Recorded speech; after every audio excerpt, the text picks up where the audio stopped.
제가 설교 중에 가끔은 아르헨티나 사람들의 문화, 성격, 기질 등을 소개할 때가 있습니다. 최근에 제가 드린 말씀은 한국 사람들은 성격이 기질적으로 급하고 서두르는 반면에 아르헨티나 사람들은 뭘 해도 느긋하다 라는 말씀을 드렸습니다. 그들이 정말 자주 쓰는 표현은 여유를 가져라, 평안하게 해라, 서두르지 마라, 급할 것 없다 라는 뜻의 트랑킬로 라는 말을 많이 쓴다라고 말씀드렸어요. 영어로 하면요, 이 트랑킬로라는 말은 calm, relaxed 이런 뜻이에요. 이런 아르헨티나 사람들이요, 이상하리 많지 한국 사람의 비교가 안 되게 급하게 행동할 때가 있습니다. 그건요, 운전할 때예요. 차선이 이렇게 있잖아요. 두 대가 지나가게 돼 있으면 선이 이렇게 세 줄이 있겠죠. 이 가운데는 지나가면 안 되는 데잖아요. 근데 아르헨티나 사람들은요, 요게 차가 조금만 넓어져 가지고 내가 지나갈 수 있겠는데 그러면 어김없이 삐지고 들어가요. 진짜 위험해요. 굉장히 거칠어요. 빨간불에 서 있어요. 파란불 딱 바뀌어서 1초 빵 그럽니다. 왜 그러는지 몰라요. 이게 정말 왜 그러는지 몰라가지고 이게 도대체 무슨 이유지? 찾아도 인터넷 뒤지고 거기 있는 사람들에게도 물어봤는데 몰라요. 이런 얘기 많이 해요. 그냥 그 사람들의 기질이, 그 사람들은 이제 맨날 그들이 먹는 티가 있어요. 마떼. 아르헨티나 사람만 먹는 티가 있어요. 마떼를 먹을 적에 천천히 느긋하게 먹어요. 나갈 때 이제 나 갈게. 그리고 친구들에게 차문 열고 이게 이제 바이란 뜻이에요. 나 갈게. 그리고 인사하고 앉아서 운전대를 탁 잡으면 갑자기 눈이 확 돌아간대요. 크레이지 맨들이 다 돼버린다고. 왜 그런지 몰라요. 정말 그냥 그들의 문화 속에서 형성된 무언가인데 하여간 그분들은 그렇게 합니다. 아르헨티나 사람들이 평소에는 느긋하다가도 차를 타면 급한 사람이 되듯이 고대 근동 사람도 이런 양면성을 볼 수 있습니다. 근동 사람들은 유목민이에요. 아니면 반유목민입니다. 그러니까 계속해서 끊임없이 평생을 돌아다니든지 한 곳에 정착해 놓고 반유목민, 그러니까 돌다가 들어오고. 그러니까 계절을 따라 이동하기 때문에 굳이 계절이 바뀌기 전에는 급한 게 없어요. 거기서 그냥 이렇게 맴돌아요. 근데 그들이 정말 애가 닳는 마음으로 조바심을 내는 게 있습니다. 자녀 낳는 일이에요. 그들에게 자녀는요, 내 대를 잇는다라는 것 외에 특별히 더 많은 의미가 있어요. 부족 사회잖아요. 부족끼리 잦은 전쟁을 벌였어요. 근데 이들이 전쟁을 벌일 때 그때는 무기가 있겠어요? 무기가 제대로 있지 않아요. 그러면 어느 쪽이 수가 많으냐가 승리를 좌우합니다.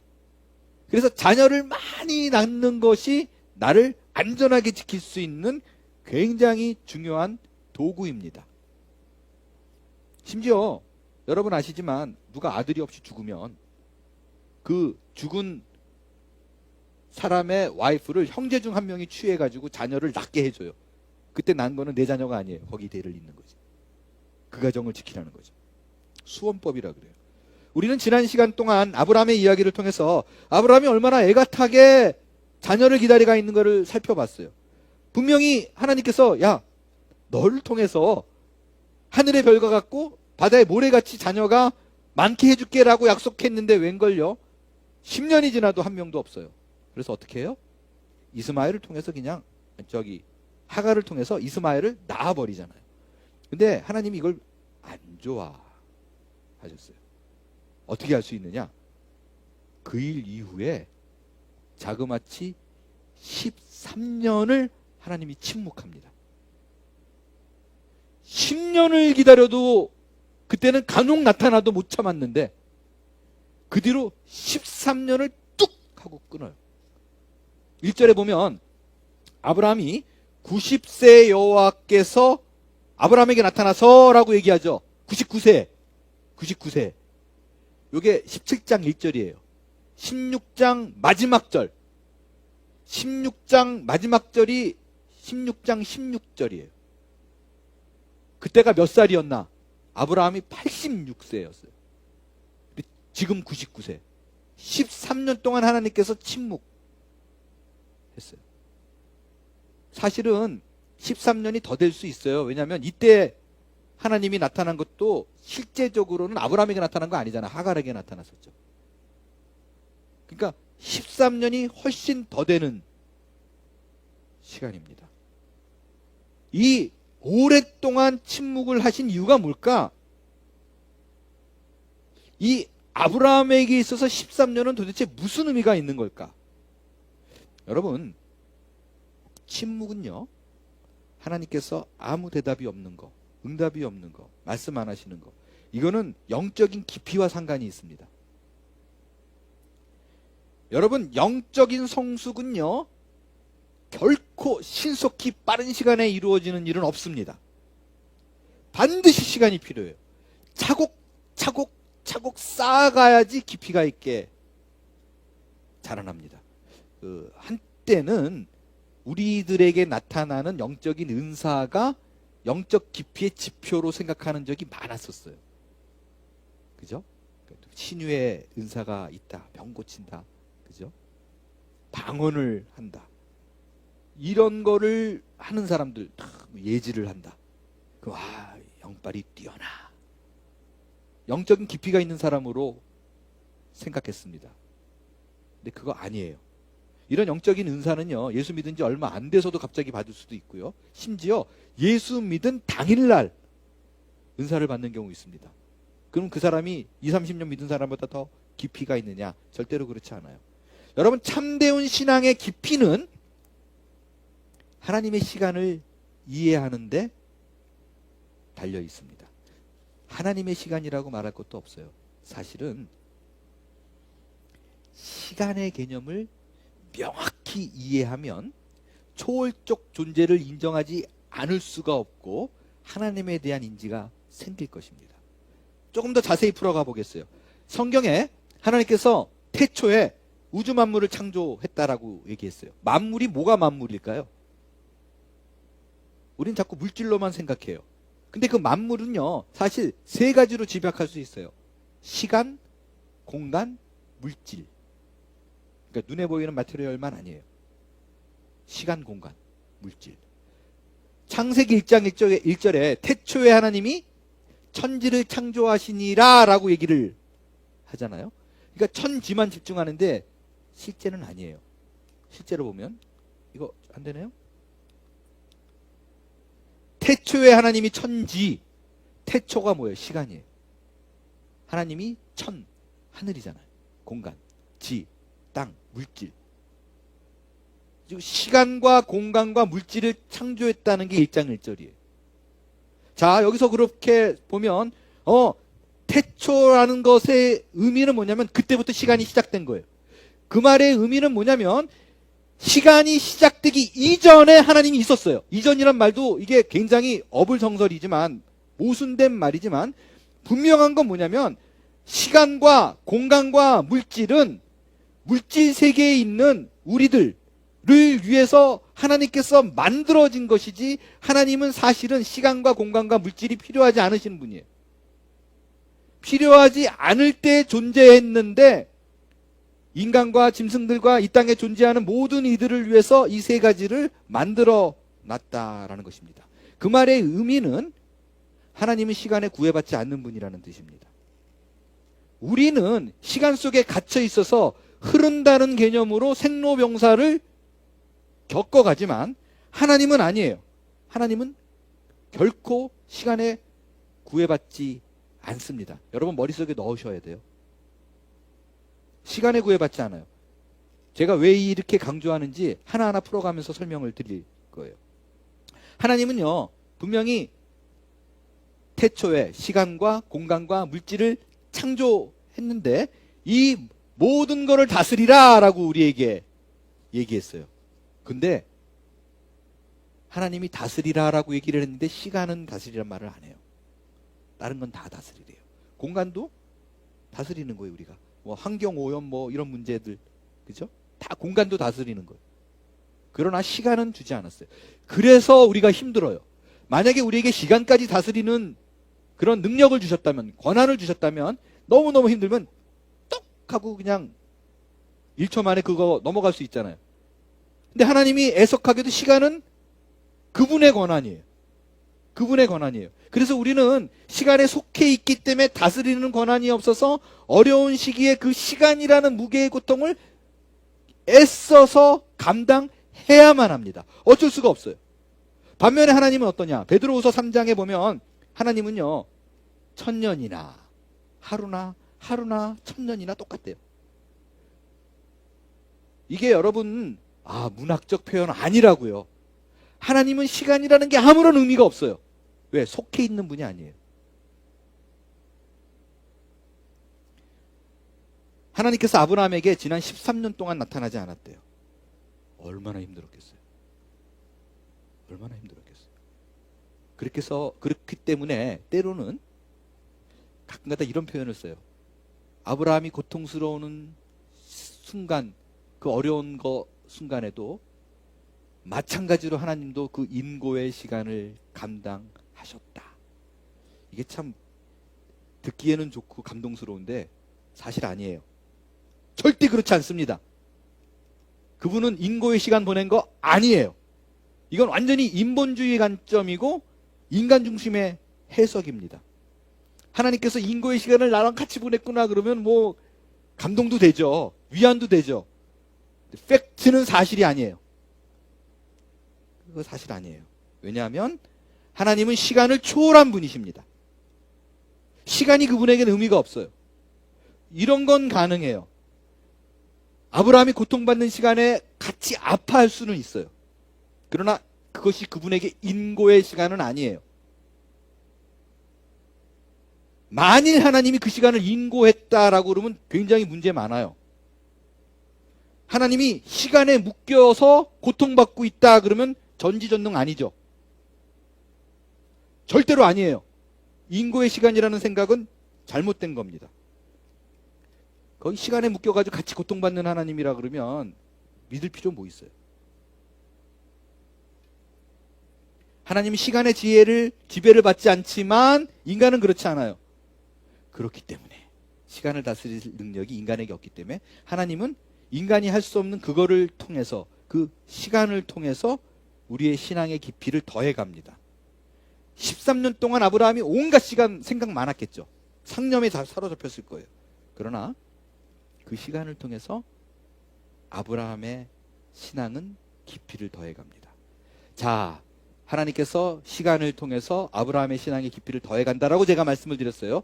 여기서 정말 흔히 쓰는 이 표현 때문에 갖는 오해가 있어요. 이렇게 생각되죠. 하나님께서 그 아브라함에게 인고의 시간을 주신 이유는 그가 깊이 있게 하나님을 더 깊이 찾아서 하나님을 의지하고 하나님만을 바라는 깊이 있는 사람이 되었구나라고 생각이 되잖아요. 그죠? 왜? 신앙의 깊이를 위해서 줬다고 그러니까. 이게 우리가 갖는 오해입니다. 실제는 정반대라는 사실을 아세요? 13년의 시간이 하나님 나타나지 않으니까 하나님을 애타게 매달리면서 깊이 있게 하나님을 묵상하는 걸로 변하지 않았어요. 어떻게 변했는가? 어떻게 변했는가? 여러분, 그 신앙이 깊어진다라는 거는요, 필수적인 하나의 과정을 통과해야만 합니다. 자기 부인이에요. 자기 부정. 나는 명확히 진짜 말로만 아니라 나는 진짜 아무것도 할 수 있는 게 없구나를 깨닫는 게 먼저 되지 않는 이상 절대로 신앙은 깊어지지 않습니다. 그러니까 신앙의 깊이는 나는 할 수 없습니다에 더해지는 거예요. 이 과정 후에 하나님이 할 수 있습니다 까지 가는 거예요. 이거를 기초로 하지 않으면 모래신앙이에요.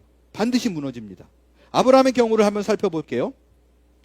자, 질문을 드립니다. 시간은 신앙의 깊이를 더해가는 필수의 과정이라고 말씀을 드렸는데, 그렇다면 그 13년 동안 아브라함의 상태가 어떻느냐가 우리가 알 수 있는 하나님께서 신앙의 깊이를 더해갈 적에는 이렇게 하시는구나를 알 수 있잖아요. 왜? 아브라함이 우리 신앙의 대표 모델이니까. 그 13년 동안 정말 깊이 있는 신앙으로 하나님만을 바라보는 신앙으로 갔느냐? 아니면 완전히 자포자기했을까요? 어느 쪽일 것 같아요? 성숙한 신앙으로 깊이 있게 인내하고 주를 바라보고 이거 아니라니까요. 정반대예요. 13년 만에 하나님께서 나타나셔서요. 앞서 했던 얘기 계속 반복한 비슷한 얘기를 해요. 네가 번성할 것이다. 민족의 아버지가 될 것이다. 이 가나안 땅을 줄 것이다. 라고 얘기합니다. 그때 아브라함이 어떻게 반응하는가? 17절 아브라함이 엎드려 뭐 했대요? 헐 웃으며 마음속으로 이르되 100세 된 사람이 어찌 자식을 낳을까? 사라는 90세니 어찌 출산하리요? 나는 끝났어요. 뭔 소리 하고 있는 거예요? 왜 말도 안 되는 얘기를 해요? 요거까지만 해도 그래도 봐줄만 한데 아주 그냥 어깃장을 놓습니다.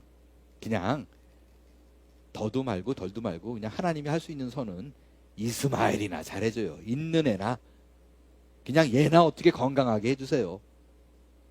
이게 지금 아브라함의 믿음의 수준이에요. 아브라함은 지난 13년 동안 자신의 소망이 끊겼다고 생각한 거예요. 이 13년이요. 이스마엘을 낳고 13년이지 가나안 땅에 도착한 걸로 기준으로 따지면 24년이에요. 그러니까 말로만 계속 죽게 그러고 24년을 하나님 약 올리세요 이거라. 하나님으로부터 약속이 이루어질 기미가 보이지 않아요. 어느덧 아브라함의 나이는 100세가 되고 사라는 90세입니다. 생리학적으로 사라를 통해서 결코 애를 낳을 수 없다라는 거예요. 그 상태를 너무나 잘 알아요. 아브라함이 지금 자포자기 난 안 되라는 걸 알고 있는 상태에 하나님이 딱 나타나셔서 한 말이 이거라고요. 아브라함이 99세 때 여호와께서 아브라함에게 나타나서 이르시되 나는 전능한 하나님이라 너는 내 앞에서 행하여 완전하라. 나는 아무것도 할 수 없다 그러는 상태에 나타나서 그래? 근데 나는 everything is possible to me. God Almighty. 그렇게 얘기하는 모든 것이 가능하다. 그러니까 아무것도 할 수 없습니다라고 말하는 아브라함과 완전히 극단적 대조를 이루는 말을 하는 거예요. 하나님이 좌절하고 있는 완전히 포기해서 그 절망의 상황을 웃으면서도 비웃을 수 있는 그 수준까지 간 거예요. 우는 수준을 넘어간 거예요. 거기에 나타나셔서 뭐라 그러냐면 넌 못해. 근데 난 가능해. 난 할 수 있어. 여러분 이게 신앙 성숙의 깊이 있는 길로 가는 길이에요. 자기 부인의 상태가 먼저 심어져야 전능하신 하나님이 바로 인지됩니다. 그렇지 않으면 항상 우리는 뭐냐면 내가 할 만큼 최대한 잘하는 것을 하나님이 조금만 더 해주는 거예요. 내가 모든 걸 다 결정할 테니까 승인만 해주면 되는 거예요. 신앙은 하나님이 내게 무언가를 시작하셨고 그것을 이루기 위해서 끊임없이 하나님이 내게 노력하셔서 그것을 이루어내고 말 것을 믿는 거예요. 거기에 조건도 없다라는 거예요. 하나님이 혼자 한다는 거예요. 내 힘은 전혀 필요하지 않다라고 믿는 거예요. 궁극적인 것이 구원입니다. 결코 내 힘으로는 구원을 이룰 수 없지만 하나님께서 혼자 다 하실 거다라는 믿음이 신앙의 가장 깊이 있는 시작이라고요. 오늘 하나님께서 아브라함에게 나타나셨어요. 근데 잘 보세요. 아브라함의 상태를 보라고요. 그는 하나님을 의지하거나 기대조차 하지 않아요. 자기는 끝났다고 생각해요. 그런데 그에게 던지는 메시지가 야 그걸 못 기다리냐가 아니라 나는 모든 것 할 수 있어라고 얘기합니다. 그리고 아브라함의 믿음의 상태 그 수준이 어떠한지 상관없이 내가 너에게 말한 것은 약속한 것은 반드시 이루어라고 얘기를 해요. 그게 얼마나 강조되냐면요. 이 17장 전체에 나는 내가 나와 이런 게 무지무지 많이 나오는데 특별히 내가 할 거야. 내가 이룰 거야. 이 표현이 한국말 번역으로 12번 나옵니다. 아브라함에게 뭐를 전혀 요구하지 않은 상태에서 일방적으로 내가 한다 그래.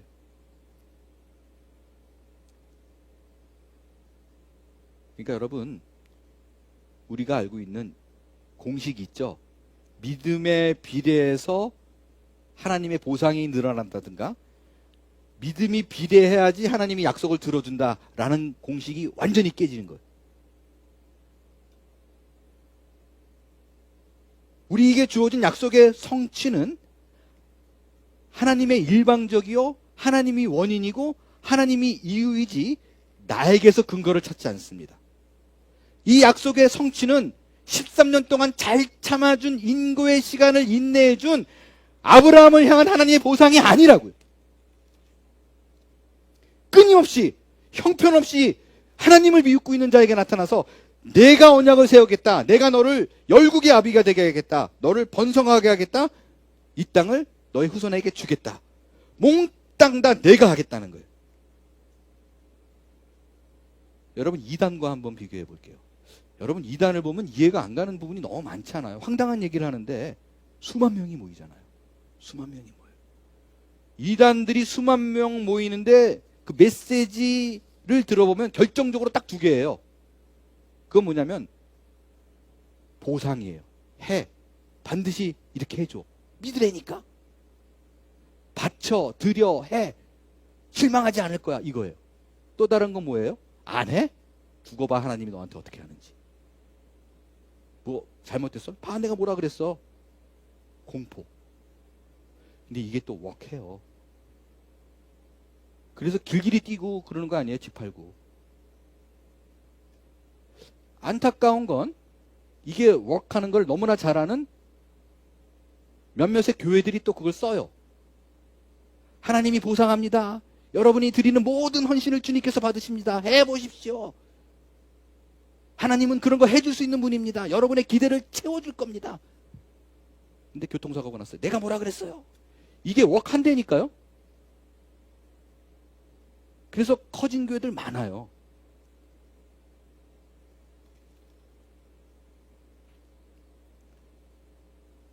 신앙의 부흥의 요소로 한국 교회가 이것 때문에 큰 거 사실이에요. 부정할 수 없습니다. 근데 여러분, 성경은 전혀 그런 얘기를 하고 있지 않습니다. 성경은 너의 열심과 아무 상관이 없다. 너의 열심과 그것에 대한 보상으로 알고 있는 건 성경이 말하는 신앙의 원리와 내용이라 아니라는 거예요. 내가 그것만을 믿고 보상을 쫓아가는 신앙이라면 열심은 낼 수 있지만 그거는 성경 곳곳에서 하나님이 목을 놓아 외치고 있는 부분을 눈을 감는 겁니다. 아브라함을 향해서 너의 상태가 그러든지 간에 나는 너에게 할 거야 라고 외치고 있는 그 부분을 완전히 눈 감고 있는 거예요. 물론 여러분이 헌신하고 수고해 보세요. 하나님이 보상합니다. 안 한다는 게 아니에요. 분명히 하십니다. 그러나 그때 이루어지는 보상은 하나님께서 내가 이렇게 했더니 뭔가 이렇게 더해 주시네 라고 했을 때 그 보상은 그래, 그게 잘 가고 있는 거야. 그래, 그렇게 하는 게 나를 쫓는 거야. 잘 가고 있어 라는 지침과 안내의 차원으로 주어지는 것이지 내 신앙의 원리와 목적이 그것이 되면 안 된다는 거예요. 복의 이유가 내가 행하는 것에 대한 보상의 원리가 되면 그거는 기독교 신앙 아닙니다. 내가 헌신하고 수고하는 이유는 보상받기 위한 목적이 아니라 이거를 아는 거예요. 부족한 나에게 한량없이 쏟아부어 주시는 그 사랑이 너무나 대단한 것을 느끼기 때문에 그것에 대해서 하나님께 반응하는 것이고 표현하는 거예요. 완전히 다른 얘기예요. 만일 여러분이 지금 하고 있는 헌신과 수고가 힘들어서 못하겠다고 하나님께 바둥치고 있다면 그 쏟아부어지고 있는 하나님의 은혜를 눈 감고 있는 거예요. 여러 가지 보상 이름으로 행하는 그 믿음은 결코 십자가의 사랑, 거기에 뛰어들어서 쏟아부어지는 축복의 은혜, 거기서 멀어지고 있는 거예요. 우리가 아브라함을 공부하는 이유는 다른 거 아니에요. 하나님에 대해서 인지조차 없었잖아요. 근데 거기에 무조건 하나님이 나타나서 끊임없이 복을 쏟아부어 주시고 안내합니다. 그래서 전혀 가능성이 없는 사람을 이렇게 복의 근원으로 만들고 그를 통해서 많은 복의 사람을 만들어내는구나 라는 것을 발견하기 위함이에요. 그래서 그 아브라함의 인생을 통해서 발견하는 하나님이 목적이지 여러분이 결코 아브라함의 신앙을 본받자로 가면 안 됩니다. 나는 하나도 자격 없고 능력 없는 인생임을 발견하고 포기하지 않으시는 하나님을 발견하는 것이 성경이 말하는 가장 중요한 시각입니다. 하나님께서 아브라함에게 나타납니다. 그래서 두 가지 요청을 하죠. 첫 번째는 내 앞에서 행하여 완전하라 라고 얘기합니다. 여러분 이 부분에 대한 얘기들을 정말 많이 이렇게 들었을 것으로 합니다. 목사님 보세요. 행하라 그러잖아요. 왜 목사님 자꾸 아니라 그래요? 완전하라 그러면 퍼펙트하게 좀 살아라. 말씀대로 좀 살아라라는 뜻 뻔히 써있는데 자꾸 왜 아니라 그러세요? 라고 말씀하실 분이 있어요. 원어의 의미를 완전히 잘못 알고 있는 거예요. 근데 여기 한국말 번역도 잘못된 건 아니에요. 아닌데 영어 번역은 그래도 조금 잘 돼 있어요. 영어는 내 앞에서 행하라, 완전하라 라는 번역을 어떻게 했냐면 walk before me. 내 앞에서 행하라가 walk예요. 걸어라. 그리고 be blameless. 흠없이 살아라. 라는 것입니다. 여러분 이 walk before me, 행하여, 내 앞에서 행하여에 해당하는 히브리 단어가 히트할레크인데 이 말이 무슨 말이냐면요. 워크가 정말 잘된 번역이에요. 내 앞에서 행하라는 게 I have to do something 이런 뜻이 아니라 걸으라는 거예요. 그냥 말 그대로요. 그냥 여기저기 이렇게 돌아다니는 거예요. 목적을 두고 바쁘게 다니는 게 아니라 아르헨티노들처럼 트랑킬로 여유를 갖고 평화를 느끼며 천천히 느긋하게 걷는 거예요. 아담이 하나님과 에덴 동산을 거닐었다고 돼 있어요. 그게 walk before me입니다. 에녹이나 노아가 하나님과 동행하였다라고 돼 있어요. 이게 walk before me. 똑같은 단어예요. 그러니까 내 앞에서 행하라는 게 자, 보상을 위해서 수고해라라는 게 아니라 나와 놀자 이거예요. 나와 산책하고 여유 있게 즐기자. 인격적으로 교제하자. 완전히 우리가 생각하는 것과 다르죠. 그게 신앙이에요. 신앙은 내가 무언가 소원을 두고 그걸 목적을 두고 이루기 위해서 달려가는 것이 아닙니다. 그냥 하나님하고 노는 거예요. 인생을 즐기는 거예요. 완전하라는 뜻이 히브리 탐밈인데 이게 어떤 완벽을 추구해가지고 그것을 이뤄내라는 뜻이 아니라 순전함이에요. 깨끗해라. 그러니까 하나님을 교제할 적에 목적을 두고 하지 말고 그냥 내가 좋아서 나랑 같이 손잡고 걷자. 그 뜻이라고요. 그러니까 어떤 더러운 거를 좀 끼지 말고 그냥 내가 좋아서 그 순수한 마음으로 나와 지내자 라는 뜻입니다. 여러분 이 딱 요 표현이 노아에게 썼거든요. 노아를 하나님이 뭐라 그랬냐면 의인이라고 얘기했어요. 그리고 완전한 자, 요게 탐밈이고요. 하나님과 동행이 walk before me예요. 근데 완전하고 하나님과 동행했대요. 그래서 의인이래요. 근데 여러분 의인이라고 부른 노아가 정말 완전했나요? 완벽했나요? 의인이었나요? 아니에요. 술 먹고 빨개 먹고 자다가 가족들이 발견해가지고 덮어주고 추하기 그지없는 사람임에도 불구하고 하나님은 의인이래요. 왜? 하나님과 걸었어요. 동행했어요. 근데 그 마음이 순전했어요. 그러니까 그 말 믿고 배를 짓고 그러죠. 그냥 계산 없는 거예요. 순진한 거예요.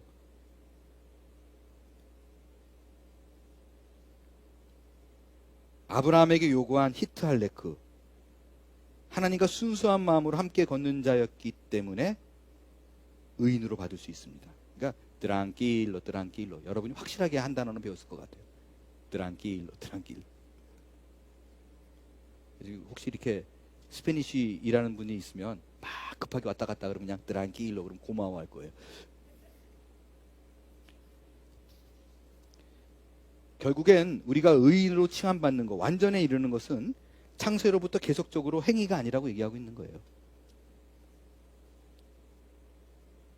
우리가 의인이라 칭함받을 수 있는 유일한 길은 예수 그리스도와 함께 걷는 삶, 전적으로 의지하고 그분을 따르는 마음, 그 순수함이 우리를 하나님으로부터 온전케 되는 유일한 방법이라고 성경은 얘기합니다.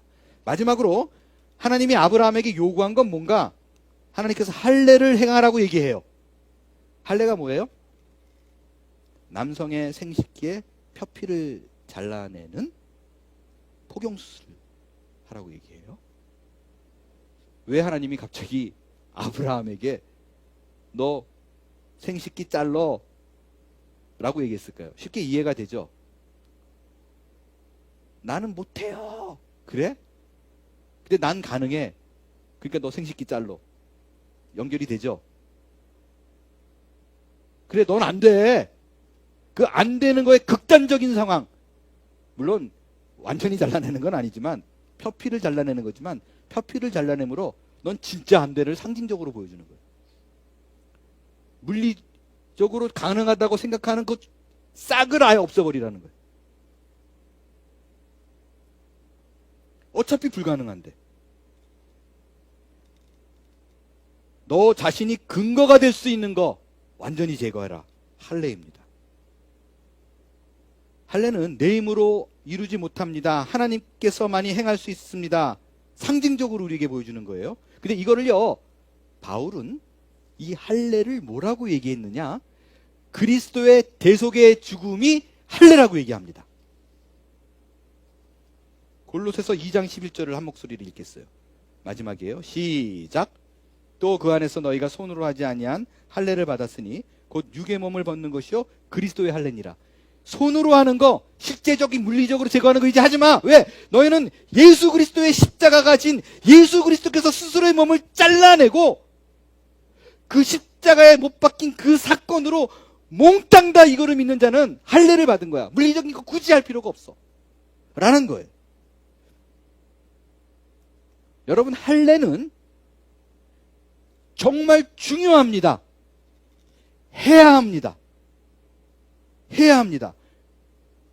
언약의 징표예요. 그 말은 할례를 행하지 않은 자에게는 하나님께서 뭐라고 얘기했냐면 내 백성에서 끊어진대요. 할례 안 해? 그럼 백성 아니야. 그러니까 여러분, 할례 중요해요. 할례를 우리는 꼭 받아야 됩니다. 아니면 언약의 백성에서 자녀에서 끊어져요. 그래서 할례를 받은 자만이 너는 내 자녀다 라고 말하는 언약의 표징입니다. 할례는 중요합니다. 그런데 그 할례를 이제 물리적인 거로 하는 것이 아니라는 거예요. 예수 그리스도를 믿는 그 믿음으로 너희가 할례를 받는다 라는 의미입니다. 분명한 지침이에요. 내가 무언가 하나님께 잘 보이기 위해서 절제하고 경건의 삶을 살고 거룩을 추구합니다. 그런데 하나님께서는 야, 그거 아니야 라고 얘기하는 거라고요. 그거 암만 해도 너희는 언약의 백성이 아니야. 진짜 할례를 받아야 돼. 그거는 그리스도를 믿는 믿음, 그것 하나만이 할례를 받은 백성으로 그 언약의 표징으로 너에게 남게 될 거다라는 것입니다. 예수 그리스도의 십자가 그 보혈의 피를 의지하는 그것이 반드시 우리가 받아야 될 할례입니다. 그 사실, 그 믿음 하나로 우리는 그분의 자녀로 인정을 받고 하나님의 백성으로서 자격을 얻게 되는 것, 그것이 바로 하나님이 아브라함에게 요구하고 있는 할례입니다. 네, 그렇습니다. 우리가 얻은 구원은 우리가 알고 있는 상식적인 완전함을 추구하는 행위가 아니라 다른 거 아니에요. 다른 거 아니에요. 그리스도를 통한 할례. 그게 우리가 얻은 은혜입니다. 하나님께서 우리에게 요구하는 신자의 내용은 야, 너 복 받고 싶어? 뭘 좀 해. 근거와 원인은 너에게 있어. 복 못 받은 건 네 탓이지. 이게 아니라고요. 그걸 좀 만들어 봐라 라는 것이 아니라 값없이 주신 하나님의 은혜에 반응하라는 것입니다. 지금 내가 누리고 있는 모든 것들, 내게 주어진 모든 시간들, 순간들 괜찮아? 그때 생각해. 내가 이렇게 했기 때문에 내가 받는 이거는 당연한 거야. 그거 아니라고요. 당연한 것이 아니라 오로지 전적인 하나님의 은혜, 그리스도의 은혜입니다. 지금까지 내가 누리고 있는 모든 것이 내가 이렇게 행했기 때문에 받는 보상이야 라고 느끼는 분은 내가 지금 현재 있는 모든 것들을 참 은혜로 누릴 수가 없습니다. 당연한 것이 아니라 오직 하나님의 은혜, 복의 모든 근원과 원인과 내용은 하나님이라는 거, 이거를 확인하셔서 오늘도 변함없이 여러분의 믿음의 수준과 상관없이 끊임없이 여러분을 독려하시고 격려하시고 끌고 가시는 그 하나님을 만날 수 있게 되기를 바랍니다. 그것을 발견할 때 우리의 눈물과 한숨을 걷어가고 당연한 것 아닌 것을 당연한 듯이 누리는 우리의 삶이 꽃을 피게 될 줄로 믿습니다. 일어나 찬양하겠어요.